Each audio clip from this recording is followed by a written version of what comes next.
Hello and welcome all. Here we are with another video. This time we're in section 7.8, which is page 10 of your Unit 7 notes packet. We're going to continue into word problems today, so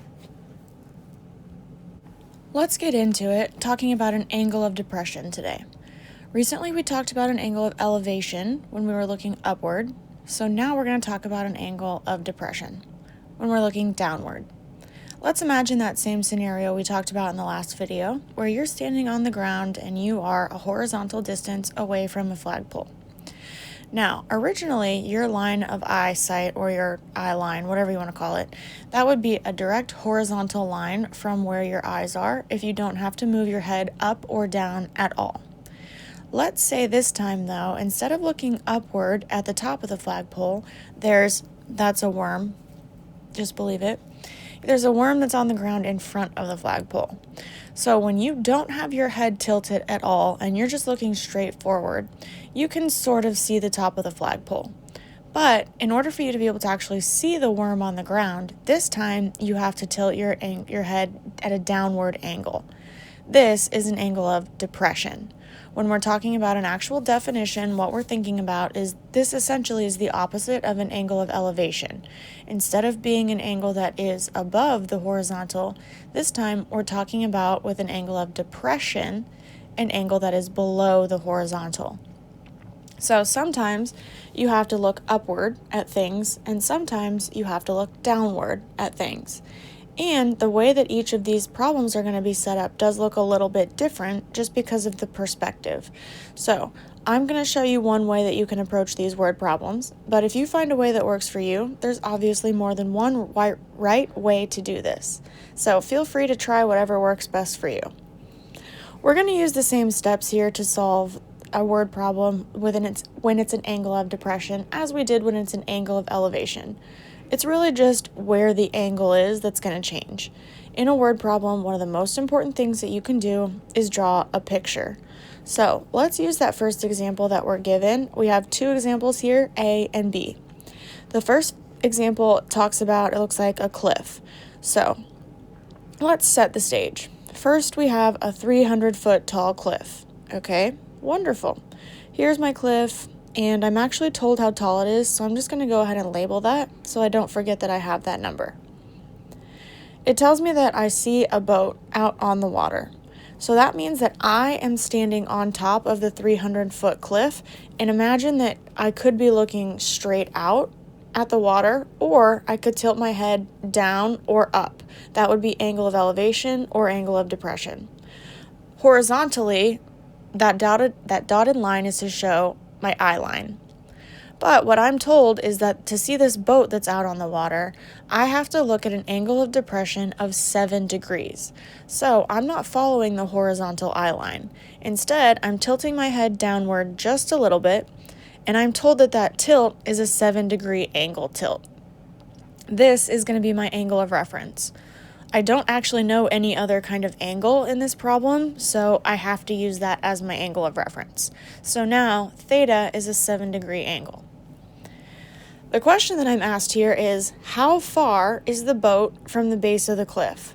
So, if here's the boat on the water, I am atop a 300-foot tall cliff, and if I'm looking down at a 7-degree angle, there has to be some distance that the boat is from the base of the cliff. The question is not asking me how far I am from the boat, just to be clear about what the question is actually asking you and making sure that you're interpreting that correctly. At this point, I can read the rest of the question, and I know that I'm rounding to the nearest tenth. So I've drawn a picture. What I need to do now is I need to actually turn this into trigonometry. So I'm going to redraw this situation in the margin just to make it a little bit more clear where the geometry is happening and what trig I'm going to need to do. So I drew a black horizontal line that's supposed to represent my horizontal eye line. Then I drew the purple line that shows my eye line after I've tilted my head downward at a 7-degree angle. You'll see that I've connected the black and the purple lines with the green height of the cliff. Basically what I've done is I've drawn this triangle upside down so that now the red line with the question mark has moved upward and it's in line with the rest of the triangle that I've drawn.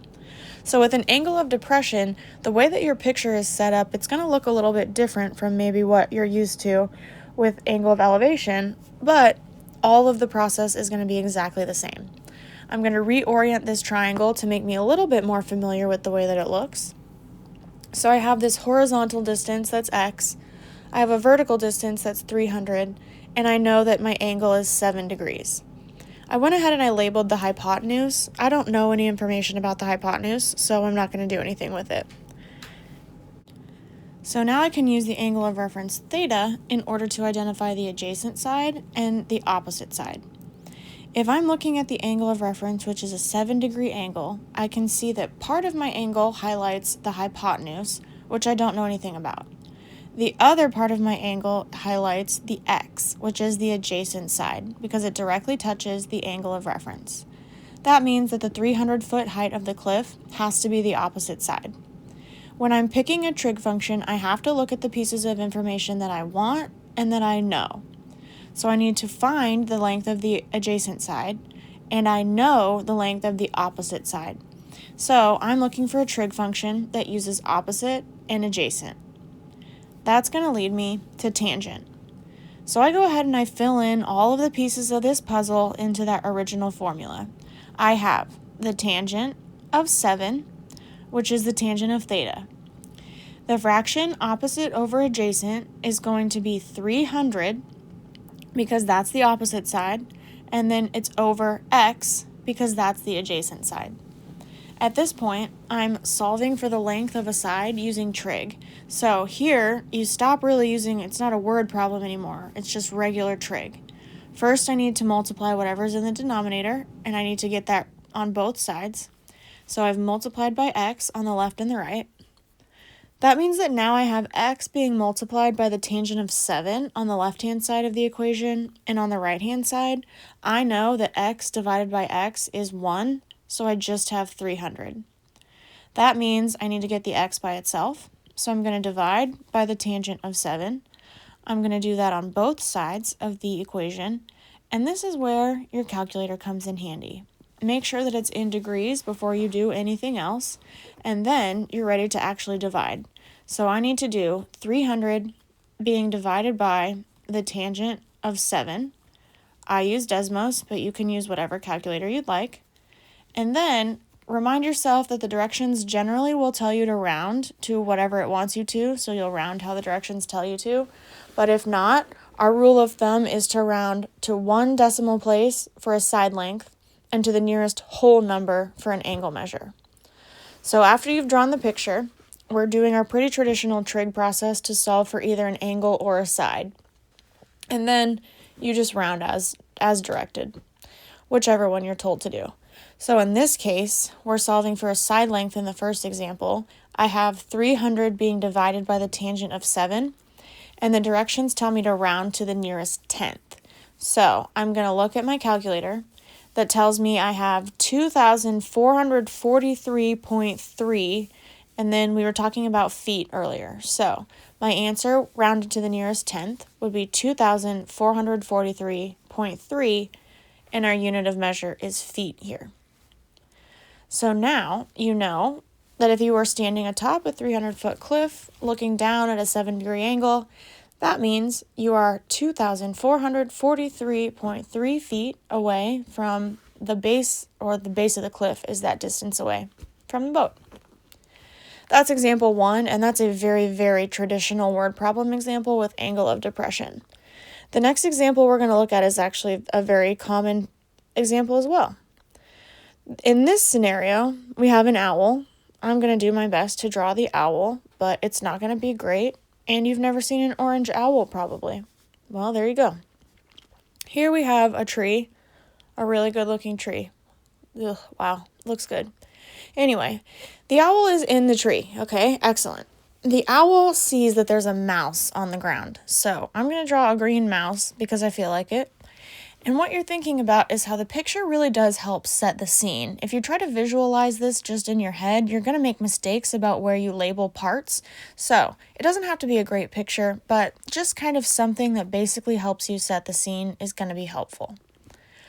This is where we get into the information. So I'm told in the second sentence that the height of the tree is 110 meters. So that's a pretty tall tree. The next thing that I'm told is the actual distance. It says the owl is 225 meters from the mouse. So we know, and I'm going to say that that's our horizontal distance because there's no measurement. There's really no way for us to measure unless we had a string that was connecting the owl to the mouse. So that's the only way that we know that distance. The question that you're asked here is to find the angle of depression that the owl has to use to look downward at the mouse. Because generally, the owl is sitting in the tree just looking straight out ahead, kind of keeping an eye on the scene, when the mouse grabs its attention and it has to look downward. We know the height of the tree, and we know how far the mouse is from the base of the tree. But what we don't know is how sharp that downward angle is. So I have to draw a triangle that's going to help me identify all of those missing parts. What you'll notice is that the picture that I drew is not to scale. That clearly the 110 is a lot longer than the 225. It's just a picture. It does not have to be perfect, so just keep that in mind. I've redrawn that triangle, so I have the two side lengths that are 110 and 225. Based on the angle of depression, I don't know anything about the hypotenuse. I do know that the adjacent side is the side that directly touches the angle of reference. So 225 is going to be the adjacent side here. And then I know that the opposite side has to be 110. Those are the only numbers that I'm given to work with. And basically what I did is I drew the other half of a rectangle, if you want to think about it that way. Okay, so I have the opposite, I have the adjacent, and I need to use those two side lengths to find the angle of reference. The only way I can do that is with tangent. So if the fraction is opposite over adjacent, I have 110 over 225. When I want to find an angle of reference, I have to use inverse trig. So I have to take the inverse tangent of both sides here. First, I have to take the inverse tangent of the tangent of theta. When I do that, it basically cancels out the inverse tangent and the tangent so that theta is by itself. If I take the inverse tangent of one side, though, I have to take the inverse tangent of the other side. So what I'm doing is taking the inverse tangent of the relationship that exists between the opposite side and the adjacent side. In this case, 110 over 225. This is where the calculator comes in handy. I need to use the function menu to take the inverse tangent of the entire fraction, 110 over 225. You don't need to simplify that fraction, even though you can. The calculator is smart enough to handle it without being simplified. Now, the directions tell you to round to the nearest whole degree. 26.05, I'm going to keep at 26 degrees. If you rounded it to 26.1, I understand that, but we want to make sure that we're reading directions, so just look carefully at what the rounding is asking you to do. And if you're not sure, you can always ask. Woohoo!